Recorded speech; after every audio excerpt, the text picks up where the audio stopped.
Okay. Is the protester here to speak on the item? The written protest that was received?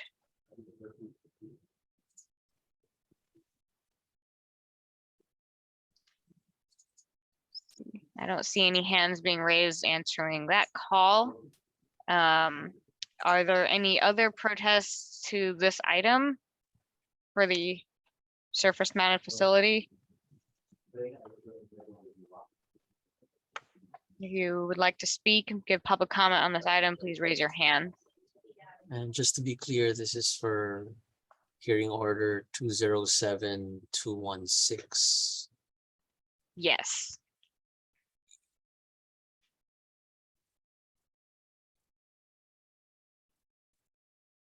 Okay, I see no hands. I know we just had a little weird thing, so I'll give people a few more seconds to raise their hand. Let's see, Melanie, go ahead.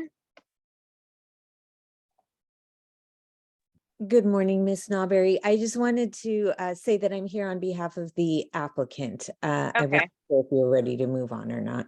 Yeah, I was about to call the applicant. Go ahead. Okay, is it possible for me to share my screen?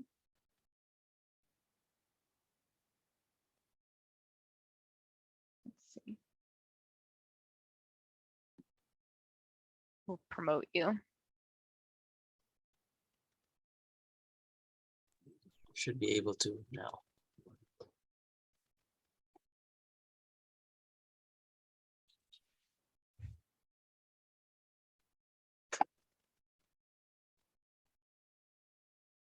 Are you able to see my screen? Yes. Perfect. Good morning, Ms. Nawberry. Melanie Sengupta, outside counsel for Verizon Wireless. Thanks so much for hearing. Sorry, it's the slides aren't moving now. Here we go. I am joined by a team of experts to answer any questions the department may have. From Modus, we have Matt Norton, Molly Kales, from McKinsey and Albritton, myself and my colleague Paul Albritton. We also have an engineer here from Hammett and Edison, and I'm going to yield the remainder of my time to him in just a moment. As Leo just showed on the screen, what we're talking about here is a standalone pole. This is what they look like. This is the city's design, which is uniform throughout the city. It's meant to look like the wireless facilities that go on SFPUC light poles, minus the light itself. It's about 30 feet tall.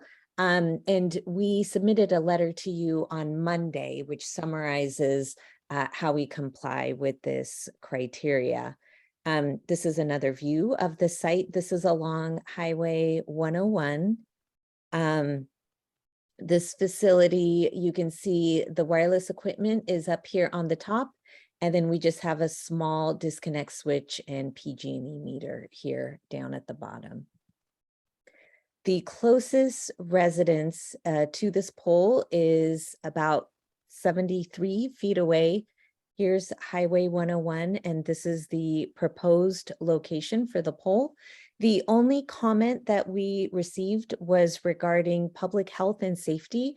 As Leo had mentioned, we prepared an RF report that Hammett and Edison put together.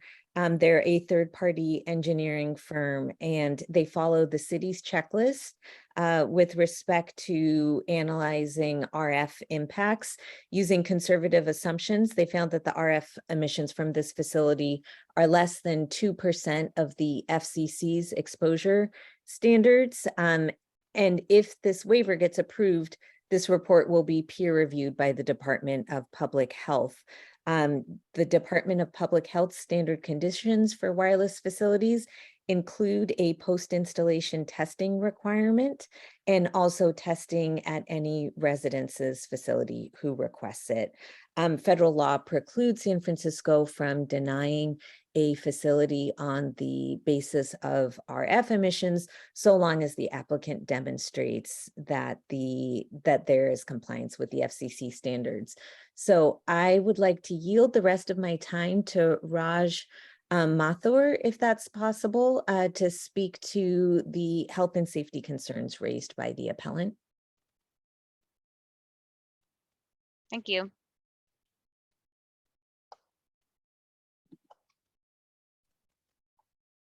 Good morning. My name is Raj Mathur. I'm with Hammett and Edison.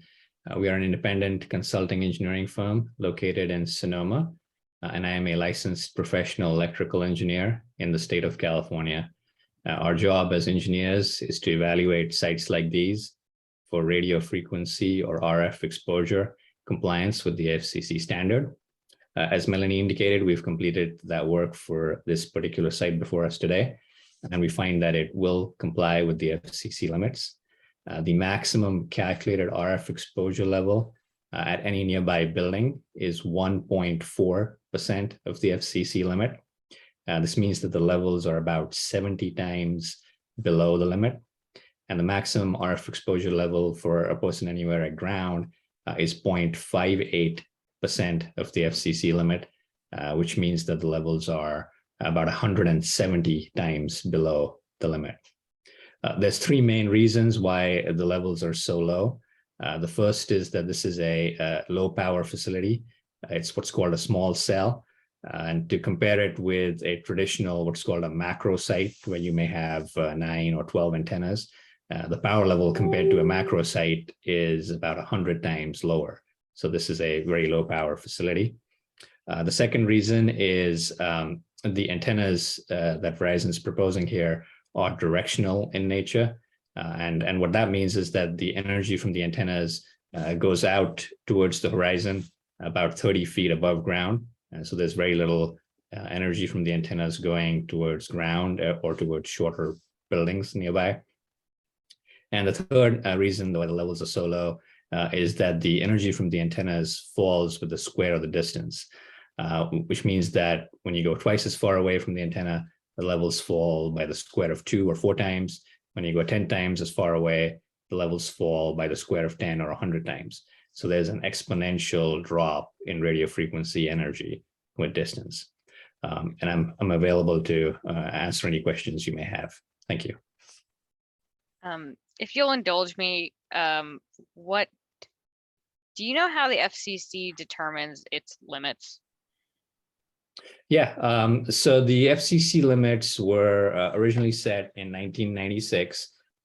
They were set at that time by using 2 existing science-based standards.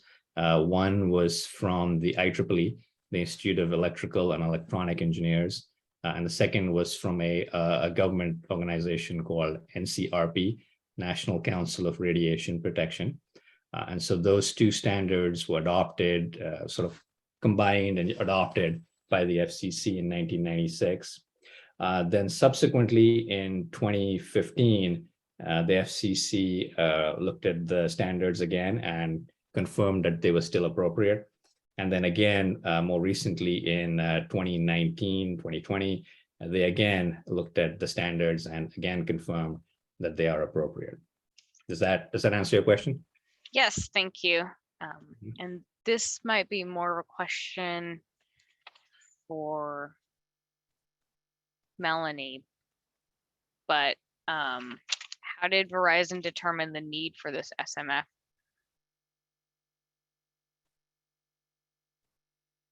Is she still on the call?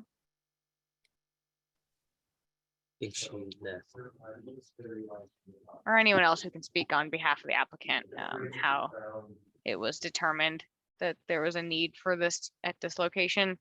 Well, not that this location, not that the issues with the location, but that there was a need for one additional SMF.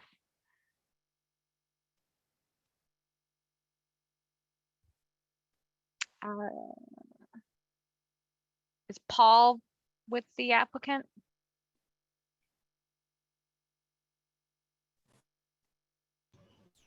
Paul Go is with the applicant. Okay, go ahead. Yeah.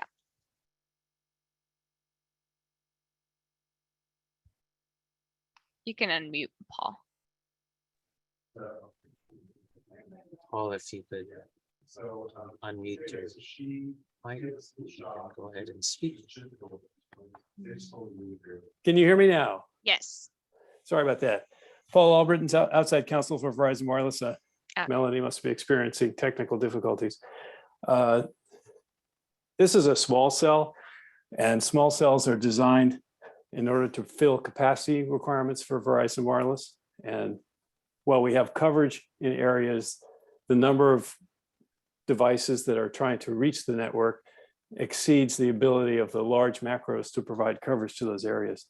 Okay. And so Verizon Wireless is continually monitoring its network, and in areas where we need to increase capacity, we put these small cells. They have a very short range. As Raj mentioned, it's a very low wattage facility, 380 watts. And so it provides additional capacity to the freeway and to the residences in the vicinity of the facility. And that's based on ongoing network analysis by Verizon Wireless. Thank you. That answers my question. Let's see.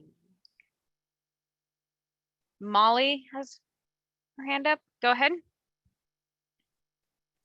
Yes, Melanie is having some technical difficulties and called in. If you wouldn't mind unmuting her on the call, then she can answer any questions that come up in future. Okay, great. Yes, so Melanie can press *9 to raise her hand and *6 to unmute. But Paul did answer my question. So.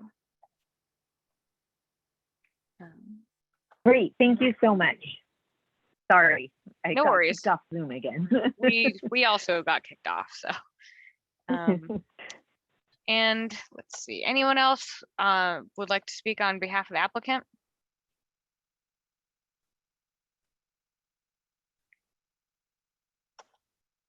And before I close this item, I called for the protester who didn't raise their hand. Give them one more chance to speak before we close this item.